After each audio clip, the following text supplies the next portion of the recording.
प्रणाम। आज मैं आपको बताने जा रहा हूँ माइग्रेन के बारे में। चाहे वो सर दर्द एक तरफा हो, चाहे पूरे सर का दर्द हो, हल्का भी हो सकता है, बहुत ज़्यादा भी हो सकता है और किसी भी एज ग्रुप में हो सकता है।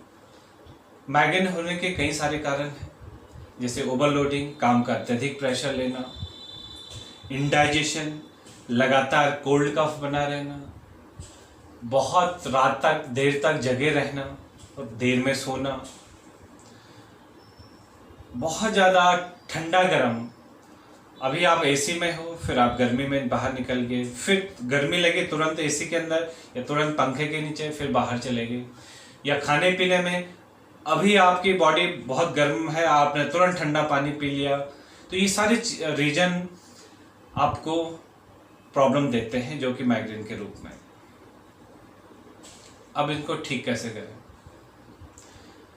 माइग्रेन ठीक करने के लिए अगर आप योगाभ्यास के जरिए इसको ठीक करना चाहते हैं तो सबसे पहले अनुलोम विलोम का अभ्यास करना सीखें। अनुलोम विलोम कैसे करेंगे? इस तरीके से आपने सबसे पहले राइट नॉस्ट्रिल को बंद किया, लेफ्ट नॉस्ट्रिल से इनहेल मैक्सिमम और राइट से एक्सहेल। अब देखिए, जब सांस अंदर जा रही है ना, तो पूरा चेस्ट वाला हिस्सा, लंग्स में इतनी हवा भर रहे हैं कि पूरी चेस्ट फूल रही है। देखो, पेट वाला हिस्सा अंदर चला जाता है। एक्सहेल,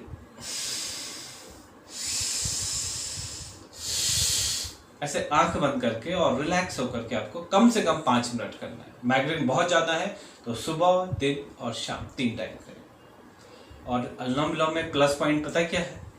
अनुलोम विलोम आप 24 आवर्स में कभी भी कर सकते हैं, लेकिन इसका अच्छा बेनिफिट लेने के लिए आप एक सुकून वाले स्थान पे बैठें, जहाँ पे बहुत ज़्यादा हल्ला ना हो, शोरगुल ना हो, थोड़ा सा लाइट बहुत ज़्यादा ना हो, लाइटिंग कम हो। अगर आप खुली जगह पे बैठते हैं तो हल्के से कोई पेड़ की छांव हो, उसके आसपास बैठ के करें। दूसरा, भ्रामरी प्राणायाम, स्पेशली माइग्रेन के लिए। देखो, इस तरीके से कान में उंगली डाल दिया, थंब डाल दिया, और सबसे ऊपर वाली उंगली आपने आईब्रो के ऊपर, बीच की 2 उंगलियां आपने आंखों के ऊपर, और जो सबसे छोटी उंगली है ये आपने लिप्स के ऊपर, नोज और लिप्स के बीच में। फिर सांस लिया,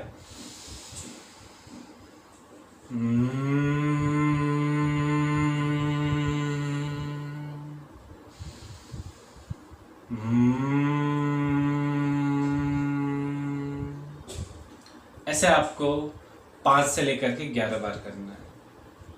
खूब जोर जोर का साउंड करना, इससे आपको बहुत आराम मिलेगा।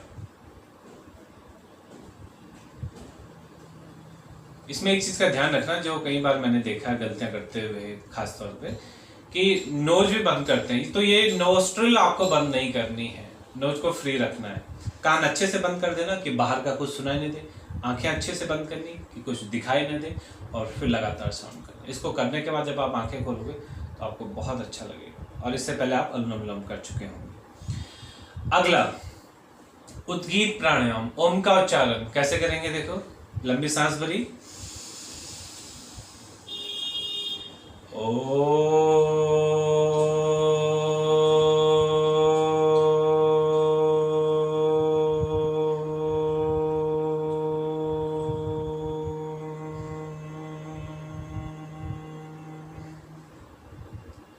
इस तरीके से कम 5 बार। ओम चंडी में एक चीज का ध्यान रखना कि इसमें 3 साउंड निकलते हैं, अ, ओ और म। अ ब्रह्मा जी का सूचक है, ओ विष्णु का, म महेश। तीनों साउंड को ध्यान में रखते हुए करना है। अगर आप मेरे साउंड को अच्छे से दोबारा से सुने तो इसमें अ, ओ और म तीनों आपको सुनाई देंगे। और जब आप शुरू करते हैं, ओ जब आपकी सांस थोड़ी सी कम होती है, फिर मुंह थोड़ा बंद कम हो जो खुलता है, और फिर जब आपका लिप लॉक हो जाता है तो फिर म का साउंड आता है। ये 3 आपको स्पेशली माइग्रेन के पॉइंट ऑफ व्यू से करना है। पहला अनुलोम विलोम, दूसरा आपको भ्रामरी बताया, और तीसरा उद्गीत प्राणायाम, ओम चंडी। इसके अलावा और आप क्या कर सकते हैं माइग्रेन के लिए? लगातार जब जब भी आपको याद आए, डीप ब्रीदिंग करने की आदत डालें। लंबी सांस लिया और दुगने टाइम में धीरे धीरे बाहर छोड़ना है। फिर लंबी सांस ली और अपनी क्षमता अनुसार 1 सेकंड, 2 सेकंड या मैक्सिमम 3 सेकंड सांस को रोका और दुगने टाइम में धीरे धीरे से बाहर। जब आपको लगता है कि माइग्रेन बहुत ज्यादा हो रहा है तो मैक्सिमम करो, फिर 3 बार, 5 बार, 7 बार, और इससे आपको फायदा मिलेगा। माइग्रेन के साथ साथ डीप ब्रीदिंग करने के जबरदस्त एडवांटेज है, स्ट्रेस एंजाइटी के लिए, ब्लड प्रेशर हाई के लिए, अस्थमा वालों के लिए। तो जब भी मौका मिले सबको करना चाहिए डीप ब्रीदिंग, तो खास तौर पर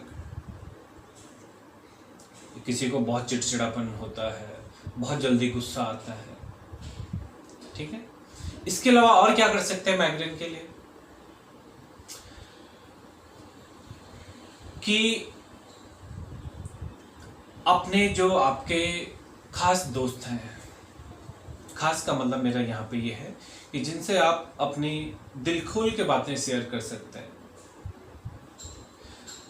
उनके साथ जरूर बैठें, टाइम निकाल के बैठें और उनके साथ आप बात करें, जो कुछ भी आपके मन मस्तिष्क में चल रहा है किसी भी चीज को लेकर के। देखो कहीं ना कहीं अगर माइग्रेन है, कुछ ना कुछ तो चल रहा है दिल और दिमाग में। इसके वजह से आपका खान पान में भी फर्क है, आपके सोने जगने में भी फर्क है, आपके सोचने समझने में भी फर्क है। लेकिन जब आप रिलैक्स रहते हैं, मन आपका हल्का रहता है, तो सारी चीजें बैलेंस रहती हैं बॉडी की। तो आप बात करें और डेफिनेटली जब आप अपनी बात सामने वाले के पास रखेंगे तो उसी समय आपको काफी हल्का हो जाएगा।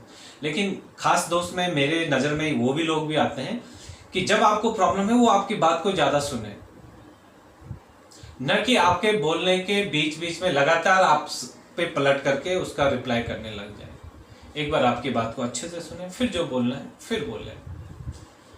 लेकिन अगर आप अपनी बात बोल रहे हैं, सामने वाला अपनी पहले सुनाने लग गया, तो उससे आपका माइग्रेन और बढ़ सकता है। इस चीज़ का भी ध्यान देना, ठीक है।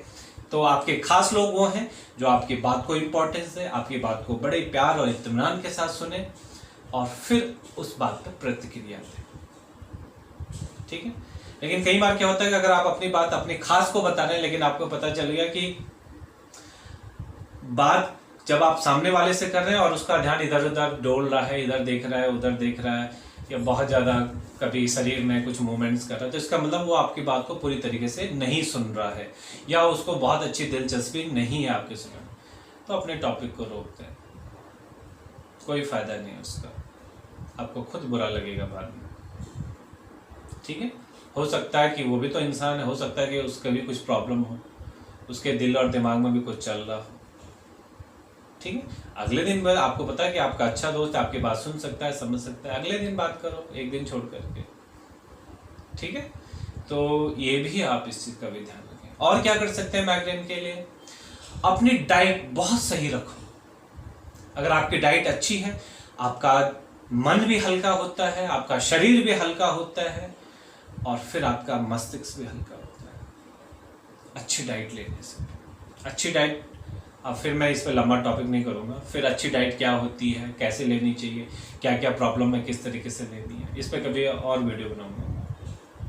लेकिन अच्छी डाइट सिंपल से मैं ये बता देता हूँ कि जिस चीज़ को ले करके आपको लाइट फील हो, ऐसा नहीं कि खाने के बाद पेट भारी लग रहा है या थोड़ा ब्रीदिंग में डिस्कम्फर्ट लग रहा है या फिर आलस ज़्यादा आ रहा है, तो ऐसी कंडीशन में वो चीज़ आपके लिए सही नहीं है।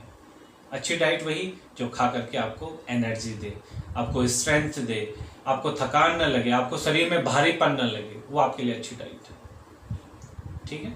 और एक बात बहुत अच्छी बताई किसी ने कि सबसे बड़ा डॉक्टर ना इंसान खुद है। उसे पता रहता है कि कल रात को उसने ये चीज़ खाई थी, अगली सुबह उसे ये दिक्कत हो रही है, उसने मिर्ची ज़्यादा खाई थी, सुबह दिक्कत हो रही है, उसने कल दिन में ये खाया था, अगले दिन उसका पेट खराब हो गया, कल उसने ये चीज़ की थी तो उसको रात को नींद नहीं आई अच्छे से।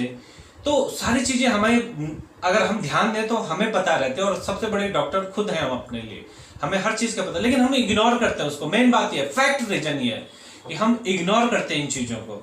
अगर आप इग्नोर ना करके उन चीज़ों पर ध्यान देना शुरू कर दें, आपकी हर एक प्रॉब्लम धीरे धीरे सॉर्ट आउट होनी शुरू हो जाएगी। आपको पता है कि पिछले दिन आपने झुक करके बहुत ज़्यादा काम किया था, अगले दिन आपकी कमर थोड़ी सी जवाब देने लगी। आपको पता है काम करना तो जरूरी है, लेकिन बीच बीच में कमर को सीधा भी करो, अगले दिन कमर में दिक्कत नहीं आएगी। तो आपको पता है पिछले दिन आपने ये किया था, अगले दिन आपको ये प्रॉब्लम आ रही।